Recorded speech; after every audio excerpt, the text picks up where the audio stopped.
بسم اللہ الرحمن الرحیم۔ السلام علیکم۔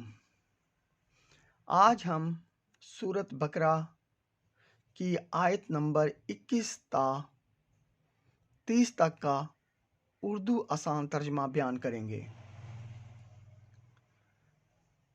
اللہ کے نام سے شروع جو نہایت مہربان ہمیشہ رحم فرمانے والا ہے۔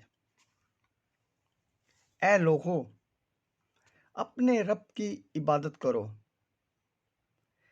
جس نے تمہیں پیدا کیا اور ان لوگوں کو بھی جو تم سے پیشتر تھے تاکہ تم پرہیزگار بن جاؤ، جس نے تمہارے لیے زمین کو فرش اور آسمان کو عمارت بنایا اور آسمانوں کی طرف سے پانی برسایا، پھر اس کے ذریعے تمہارے کھانے کے لیے پھل پیدا کیے، پس تم اللہ کے لیے شریک نہ ٹھہراؤ، حالانکہ تم حقیقت حال جانتے ہو۔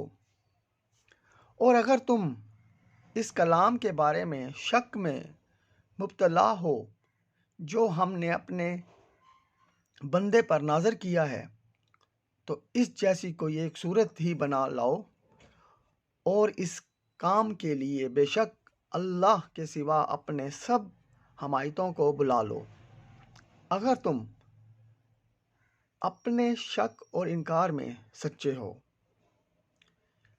پھر اگر تم ایسا نہ کر سکو اور ہرگز نہ کر سکو گے تو اس آگ سے بچو جس کا ایندھن آدمی یعنی کافر اور پھر یعنی ان کے بت ہیں جو کافروں کے لیے تیار کی گئی ہے۔ اور اے حبیب، آپ ان لوگوں کو خوشخبری سنا دیں جو ایمان لائے اور نیک عمل کرتے رہے کہ ان کے لیے بہشت کے باغات ہیں جن کے نیچے نہریں بہتی ہیں۔ جب انہیں ان باغات میں سے کوئی پھل کھانے کو دیا جائے گا تو اس کی ظاہری صورت دیکھ کر کہیں گے یہ تو وہی پھل ہے جو ہمیں دنیا میں پہلے دیا گیا تھا، حالانکہ انہیں صورت میں ملتے جلتے پھل دیے گئے ہوں گے۔ ان کے لیے جنت میں پاکیزہ بیویاں بھی ہوں گی اور وہ ان میں ہمیشہ رہیں گے۔ بے شک اللہ اس بات سے نہیں شرماتا کہ سمجھانے کے لیے کوئی بھی مثال بیان فرمائے، خواہ مچھر کی ہو یا ایسی چیز کی جو حقارت میں اس سے بھی بڑھ کر ہو۔ تو جو لوگ ایمان لائے وہ خوب جانتے ہیں کہ یہ مثال ان رب کی طرف سے حق کی نشاندہی ہے، اور جنہوں نے کفر اختیار کیا اسے سن کر یہ کہتے ہیں کہ ایسی تمثیل سے اللہ کو کیا سرکار۔ اس طرح اللہ ایک ہی بات کے ذریعے بہت سی لوگوں کو گمراہ ٹھہراتا ہے اور بہت سے لوگوں کو ہدایت دیتا ہے، اور اس سے صرف انہی کو گمراہی میں ڈالتا ہے جو پہلے ہی نافرمان ہیں۔ یہ نافرمان وہ لوگ ہیں جو اللہ کے عہد کو اس سے پختہ کرنے کے بعد توڑتے ہیں اور اس سے تعلق کو کاٹتے ہیں جس کو اللہ نے جوڑنے کا حکم دیا ہے، اور زمین میں فساد برپا کرتے ہیں۔ یہی لوگ نقصان اٹھانے والے ہیں۔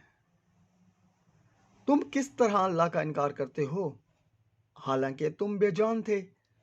اس نے تمہیں زندگی بخشی، پھر تمہیں موت سے ہمکنار کرے گا اور پھر تمہیں زندہ کرے گا، پھر تم اسی کی طرف لوٹائے جاؤ گے۔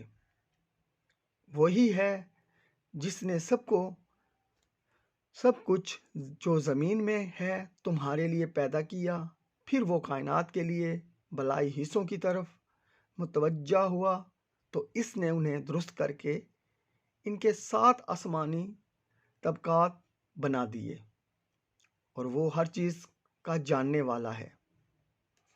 اور وہ وقت یاد کریں جب آپ کے رب نے فرشتوں سے فرمایا کہ میں زمین میں اپنا نائب بنانے والا ہوں۔ انہوں نے عرض کیا کیا تو زمین میں کسی ایسے شخص کو نائب بنائے گا جو اس میں فساد انگیزی کرے گا؟ خون ریزی کرے گا، حالانکہ ہم تیری حمد کے ساتھ تسبیح کرتے رہتے ہیں، ہمہ وقت پاکیزگی بیان کرتے ہیں۔ اللہ نے فرمایا، میں وہ کچھ جانتا ہوں جو تم نہیں جانتے۔ جزاک اللہ۔